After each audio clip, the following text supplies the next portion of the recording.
Today's episode is for those of you who need help in the money department. Learn what kind of personal relationship you have with your bank account, and you can become a healthy spender. The topic of the day is personal finance.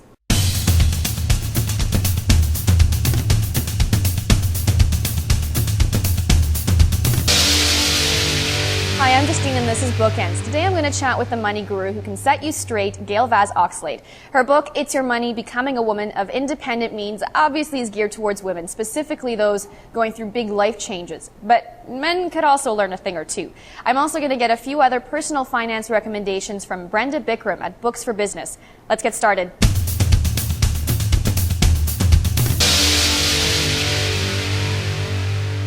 I'm with Gail Vaz-Oxlade, host of Till Debt Do Us Part and Princess, and also author of It's Your Money. Gail, thanks so much for meeting up with us today. My pleasure. So, first off, what is it, originally that made you so money savvy? I don't know. I think it's a lot of common sense. Originally, I designed training programs for financial institutions that taught their people their products and how to sell them. And I think that gave me sort of a balanced perspective on money, because many people come out of the money industry knowing insurance or knowing investing or knowing credit, but not knowing it all. And because I had exposure to all the areas of money, it made me sort of believe that you have to have enough attention to each thing for this to actually work. You can't just be an investor if you're carrying a whole bunch of debt on the other side of your portfolio. You talk about how influential parents are, Yes. money-wise, with their kids. What were your parents like with money? Both my parents were very sensible with money. My dad started me in an allowance when I was probably 11 or so, and I used to get $5 a week for lunch money and $2 a week for pocket money. We called it pocket money, not an allowance. And that was pretty well it. I could do whatever I wanted with it. And at one point he came to me and said, I'd like to put you on a savings matching program. Whatever you can save, I will match. And so for the next 4 months, I saved all of it. I spent not a penny. I would put it in a jar, in a champagne bottle, so that I couldn't get it back out again. And as soon as I got it, I put it in. And at the end of it all, I broke the bottle, counted the money, he matched it. And to this day, I still have the desk I bought with that money. You've mentioned before in the past that you grew up privileged in Jamaica. Yes. How do you think your relationship with money would be different if say, you grew up way below the poverty line? I'm sure my relationship with money would be very different. And that's one of the things I ask people to explore when they're reading this book, It's Your Money. Because in the very first section of the book, I ask people to think about why they feel as they do about their money. Are they hoarders? Are they spendthrifts? What is it that motivates them to react to money in the ways that they do? Because I think that's an important first step before you take the next step, which is creating the financial plan. This book is obviously written specifically for women, how to deal with your finances when you go through these big life changes. Yes. You yourself have been through 2 divorces and a separation. Absolutely. Now, and I have kids. Yeah. Yeah. Now, in your first marriage, what were you like money-wise in your first marriage? Was it different from the way you are now? When I was married the first time, I wasn't making a lot of money. I was working as a secretary and I was making about $6,500 a year. And so every penny had to be counted because I didn't know if I was going to have enough money to get to work the next week if we spent it on anything other than the absolute necessities. I remember a big night out was a night at Ponderosa Steakhouse because the salad bar was all you could eat. Yeah. Okay? And those were the kinds of concessions that I had to make. I will never eat a tin of tuna again for as long as I live because it was one of the staples of my kitchen in those early days. As time has gone by, what I have done is I've always concentrated on making sure that there's a little extra put away so that I don't ever have to go back to that again. I don't want to go back there. Yeah. When was the moment when you decided, you know what, I'm going to be a woman of independent means? I think I always was. Yeah. I think that over time I realized that I had to find ways to increase my income because it's one thing to say I don't have enough money to do stuff, but it's not the excuse for never doing stuff. What you have to do is find a way to make more money. And so whether that means having 2 jobs or having 3 jobs or pushing yourself to learn something new so you can get a better job, that's what you have to do if you want to have more money. And over time, that's what I've done. Eventually, I became self-employed because what I found was that I had a really hard time working for people. I had this big attitude that kept getting in the way of a promotion. And so I had to become self-employed. And once I became self-employed, then the sky was the limit because I could work as hard as I wanted to and be compensated for it. But you went through that learning process for yourself. Absolutely, absolutely. And the thing is that a lot of people think that this is easy. You know, self-employment is easy. Look, you're working for yourself. No, you're not. You're working for every single client you have. They think that raising children is easy. It should be easy. It's a natural thing. It should be easy. It's not. It takes hard work. That marriage should be easy. You fall in love.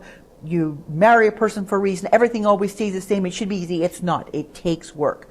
And perhaps the biggest thing that people need to recognize is that change is normal. Mm-hmm.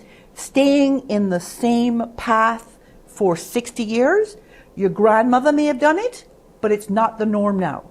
We're expected to have 8 different careers over our life. We may be married 2 or 3 times. We may have children. We may have stepchildren. We may have children from multiple relationships that have to come together and learn to coexist. So what we need to understand now is that we always need to be looking for ways to tweak what we're doing so it continues to work for us. Put aside the income gap that still exists between men and women and, you know, the societal differences that still exist, but have you noticed a difference between the way men and women treat money?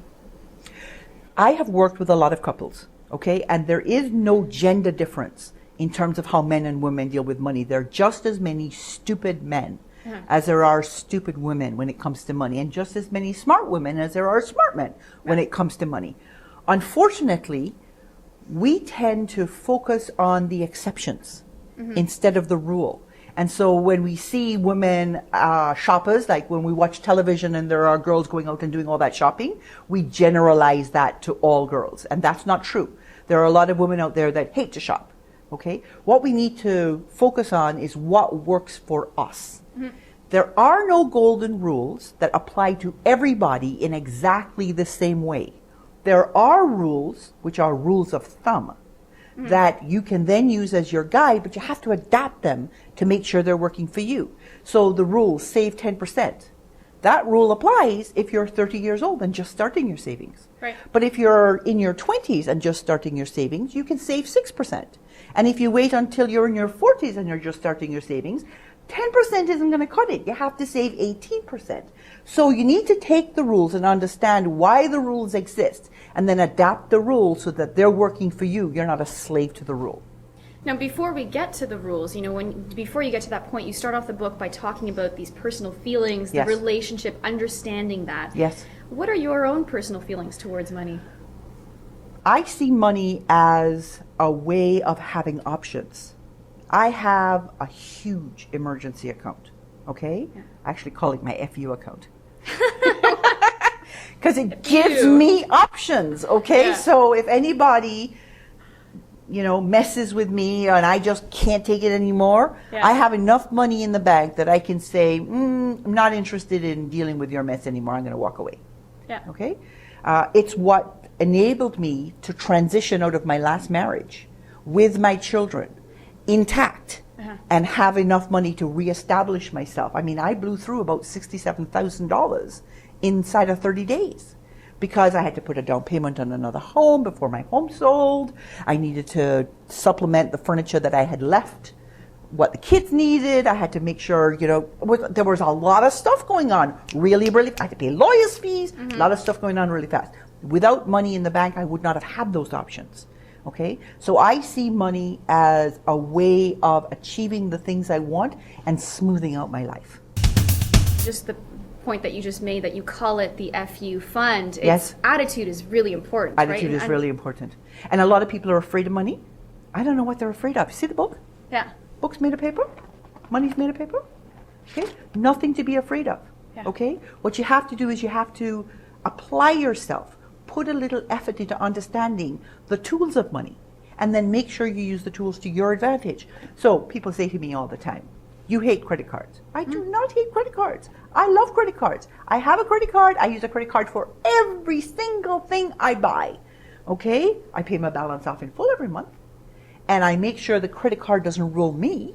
Yeah. I rule the credit card because I would no sooner carry credit or carry debt on my credit card as take a shovel and bash myself in the head with it. That'd be using the tool for the wrong thing, right? But it's treating it right. It's making sure you're using the tool the way the tool was intended to be used, or the way the tool works best for you.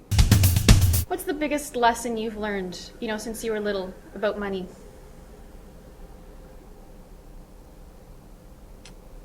Well, I don't know what the biggest lesson is that I learned. The last lesson I learned about money was that up until I was about 44 or so, I was very focused on the future.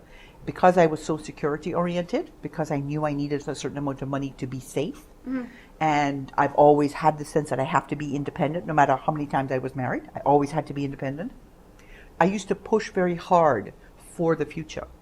And when I was about 44 or 45, my best friend died. And she was younger than I was. And I thought to myself at the time, wow, she had no future.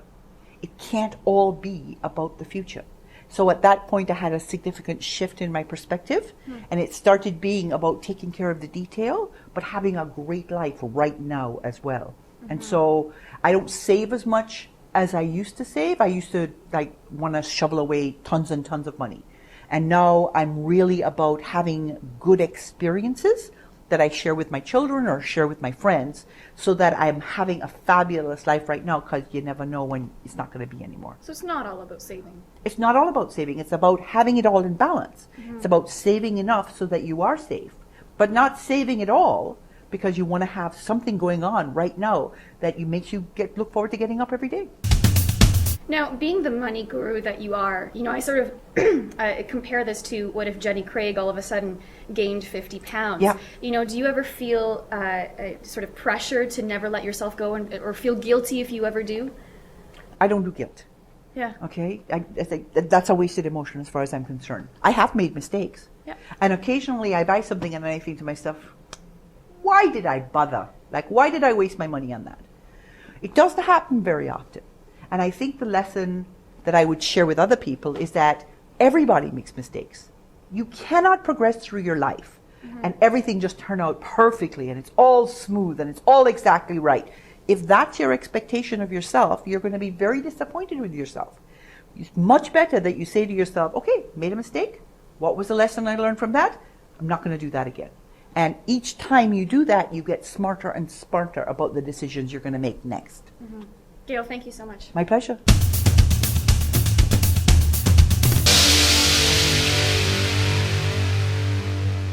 I'm now joined by Brenda Bikram from Books for Business. Brenda, thanks for meeting up with us. A pleasure. Thank you for visiting. So just to start off, is there any common advice that you find in all of these personal finance books? Well, certainly given the recent turmoil in the markets, the first step of advice always is pay yourself first. So make sure that you are taking some of your money and setting it aside to invest for long-term gain. And how important is it to stay mindful of, Canadian content in these kinds of books? That's very important. Certainly, a lot of the books that we see are published in the U.S., so you have to be mindful that the information that you're reading does apply to investing in Canada. We have very different rules from the U.S., so make sure that what you're reading relates to the investments that you're going to be making here in Canada. So you have 3 other recommendations here. Why don't we start with this one here? The Wealthy Barber Returns. Yes, he does. The first book sold in 1989, sold over 2 million copies in Canada. So over 20 years, I think he decided that it was time to come out again and sort of talk to Canadians once more with a good sense of humor, common sense advice on how to invest and make sure that you're looking after yourself in your financial ways. This next one here, The Mindful Investor. What is this one all about? The Mindful Investor is written by Maria Gonzalez. Now, Maria teaches mindfulness, and she believes that if you learn to practice mindfulness, which is a learned skill in your daily life, you can apply that same inner calm and sense of being sure of what you want to be doing with yourself to your financial planning. So she's partnered with a financial advisor, and the two of them have brought together an idea that by learning this skill, that you can then apply that and make wise financial decisions. She said it's not an escape from reality, but an escape into reality. Now this one here, a dummy book. A dummy book. Finance for Canadians. So again, Canadian content here, right? Exactly. Very important. This is the ever popular series from Wiley. What it's done, they've taken two very well-known financial advisors. One is an American, but Tony Martin is Canadian, so he brings the Canadian content to this book. It's very hands-on. It's well-written. There's lots of sections. You don't have to read the whole book cover to cover, but you can pick the section that you want for the information that you need at your particular point in your financial investing. Great, Brenda, thanks so much for those recommendations. A pleasure. Thank you for being here. So for more info on these books that Brenda just recommended, as well as Gail's book, check out our website, bookendstv.com.